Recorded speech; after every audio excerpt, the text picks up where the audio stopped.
Number 10.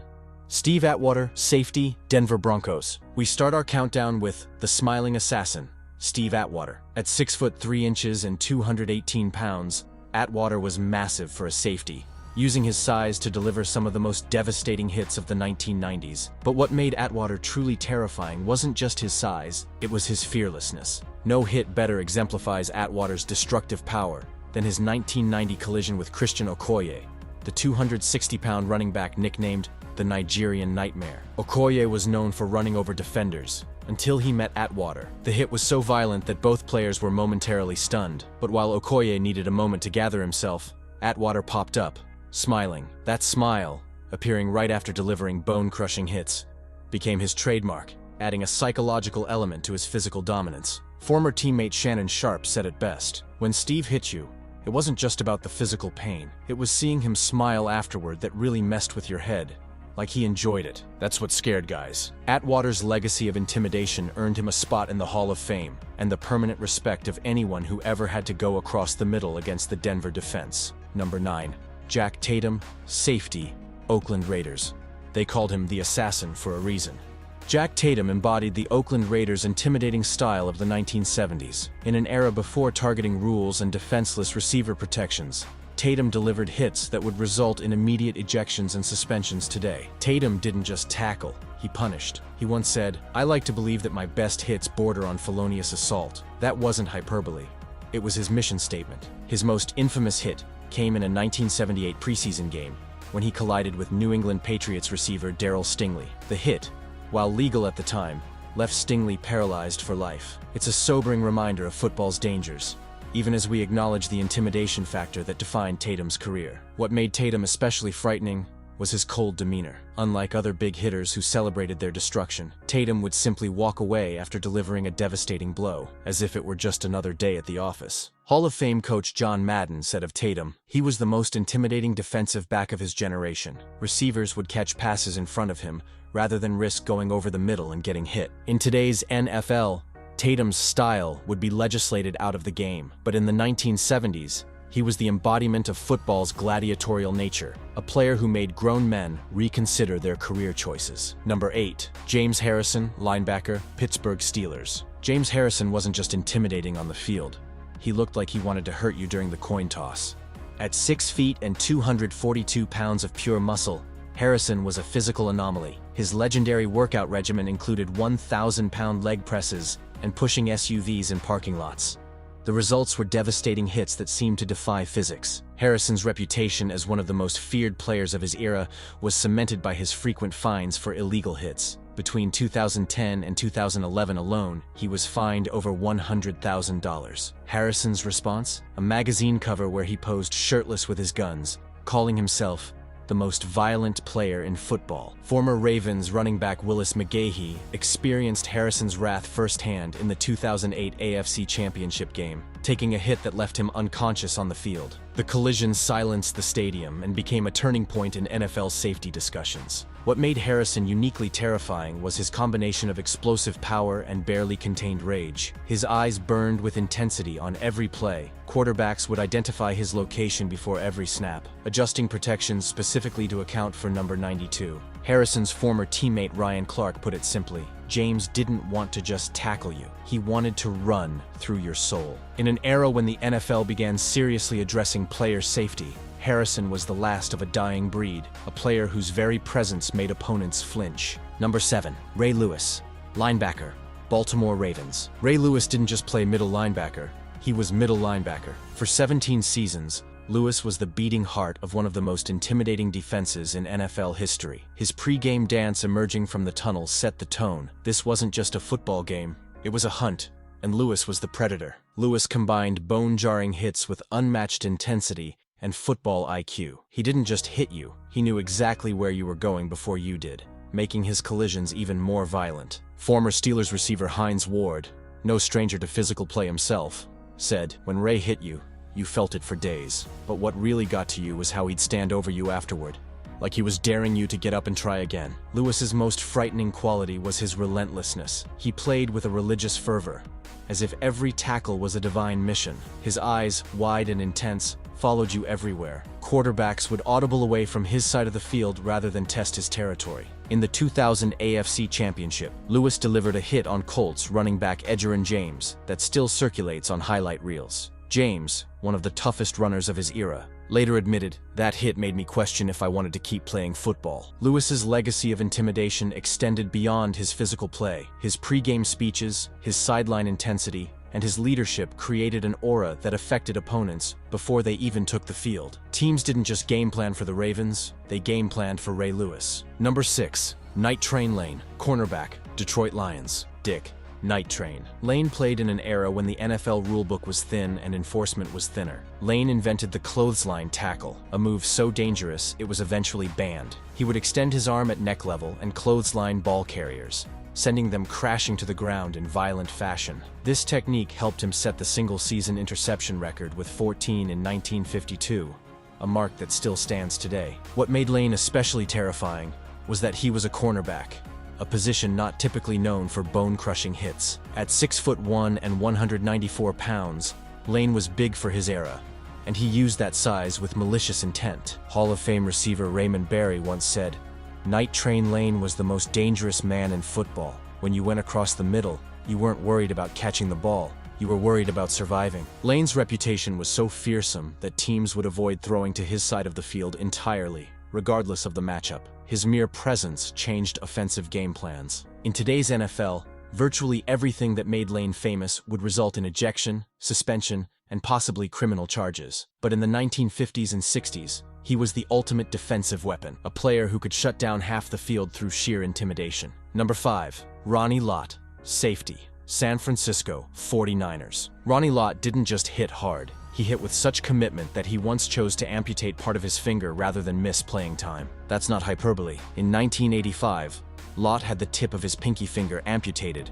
rather than undergo surgery that would sideline him. It's perhaps the most extreme example of football toughness in NFL history, and it sent a clear message to opponents. If Lott would do that to himself, imagine what he'd do to you. Lott's hitting power was legendary. Despite standing just 6 feet and weighing 203 pounds, he delivered collisions that echoed throughout stadiums. His technique was perfect. He launched his entire body like a missile, using his shoulder as the point of impact. What made Lott uniquely terrifying was his versatility. He began his career as a cornerback before moving to safety, meaning he could deliver punishment anywhere on the field. Receivers, running backs, and even offensive linemen, no one was safe from Lott's wrath. Former Rams running back Eric Dickerson, one of the greatest runners in NFL history, admitted, "When Ronnie hit you, you remembered it for a long time. I'd rather run through a defensive line than catch a pass with Ronnie Lott waiting for me." Lott's most famous hit came against Lions running back William Andrews, a collision so violent that Lott knocked himself unconscious. When he regained consciousness, his first question wasn't about his own health. It was whether he had made the tackle. That mentality, prioritizing the hit over his own well-being, is what made Lott one of the most feared defenders in NFL history. Number 4. LawrenceTaylor, linebacker, New York Giants. LawrenceTaylor didn't just change games. He changed how football was played. Before LT, left tackles were often smaller, more agile linemen. After him, they became premium athletes with massive contracts, tasked with one primary job: keep LawrenceTaylor away from the quarterback. Taylor's combination of speed, power, and relentless aggression made him the most feared pass rusher of his generation.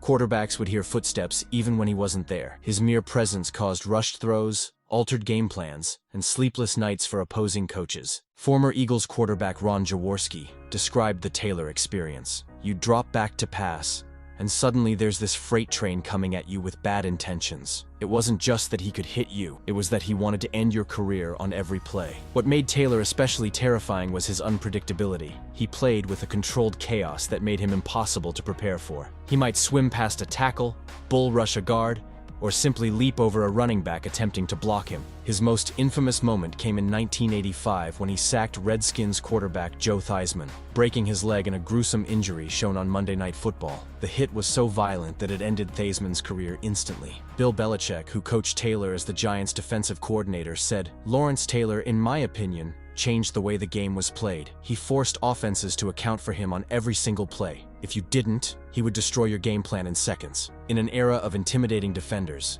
Taylor stood alone, a predator among predators. Number 3, Dick Butkus, linebacker, Chicago Bears. Dick Butkus played middle linebacker like he was personally offended by the concept of offensive football. In just 9 seasons, Butkus established himself as perhaps the most feared tackler in NFL history. His hitting power wasn't just about physical pain. It was about psychological domination. He didn't tackle ball carriers, he assaulted them. Former Lions running back Mel Farr once said, "When Butkus hit you, he tried to put you in the cemetery, not the hospital." What made Butkus especially terrifying was his approach to the game. He played with a controlled fury that bordered on pathological. His eyes, intense and focused, tracked ball carriers like a predator. His hands, massive and strong, would literally rip the ball away from runners. Deacon Jones, himself one of the most intimidating defenders ever, described Butkus this way: "Dick was a well-conditioned animal. Every time he hit you, he tried to put you in the dirt permanently. He had no regard for human life." Butkus played in an era before NFL Films was capturing every angle, before social media could immortalize big hits. But the stories from those who played against him paint a picture of unmatched ferocity. He would punch, gouge, and twist at the bottom of piles. He would whisper threats after tackles, promising worse on the next play. His career was relatively short, cut down by knee injuries, but his legacy of intimidation lives on. The NFL's award for the nation's best collegiate linebacker bears his name, a fitting tribute to the man who defined the position through sheer, terrifying dominance. Number 2, Mike Tyson, kicker, Pittsburgh Steelers. Just kidding, making sure you're still paying attention. Number 2, Deacon Jones, defensive end, Los Angeles Rams. Deacon Jones didn't just sack quarterbacks.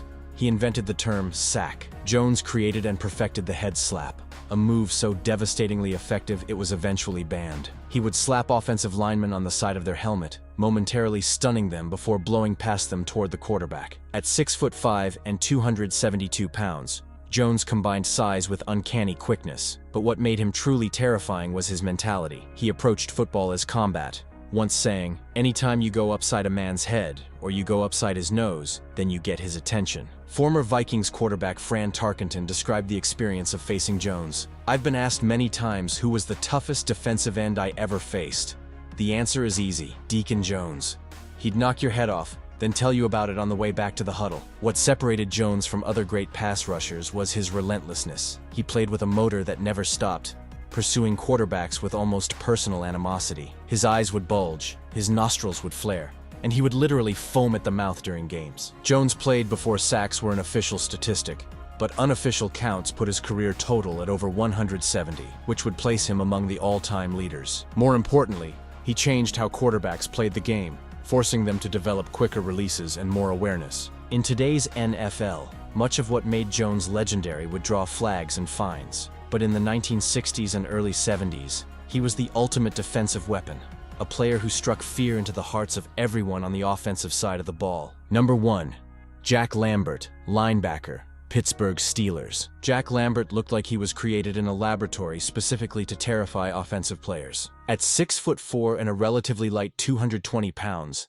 Lambert didn't immediately impress with his size. But then you noticed the missing front teeth, the maniacal intensity in his eyes, and the way he seemed to be barely containing his rage even during pre-game warm-ups. Lambert was the enforcer in the middle of the legendary Steel Curtain defense. While other players on that defense were bigger or faster, none were more intimidating than number 58. What made Lambert especially frightening was his willingness to confront anyone, including players much larger than himself. In Super Bowl X, he famously threw Cowboys safety Cliff Harris to the ground after Harris had taunted Steelers kicker Roy Gerela following a missed field goal. The message was clear: no one disrespects any Steeler, not even the kicker. Former Oilers running back Earl Campbell, one of the most physical runners in NFL history, said of Lambert, "He'd hit you, and you'd feel it for days." But it wasn't just the hitting, it was the look in his eyes. Like he enjoyed hurting you. Lambert's most intimidating quality was his consistency. Every play, every game, every season, the intensity never wavered. He played with the same violent intent, whether it was a preseason game or the Super Bowl. His image, the missing front teeth, the fierce scowl, the blood-stained jersey, became synonymous with the toughness of 1970s football. In an era of intimidating defenders, Lambert stood above them all as the player no one wanted to face. Former Steelers coach Chuck Noll summed up Lambert's impact. He wasn't just a great player. He was our enforcer. Other teams knew that if they took liberties with any of our players, they'd have to answer to Jack, and no one wanted to answer to Jack Lambert. These men didn't just tackle opponents. They made them question their career choices. They didn't just hit hard, they hit with such malicious intent that their reputation preceded them onto the field. If you enjoyed this countdown, hit subscribe and let me know in the comments which intimidating NFL player you think should have made the list.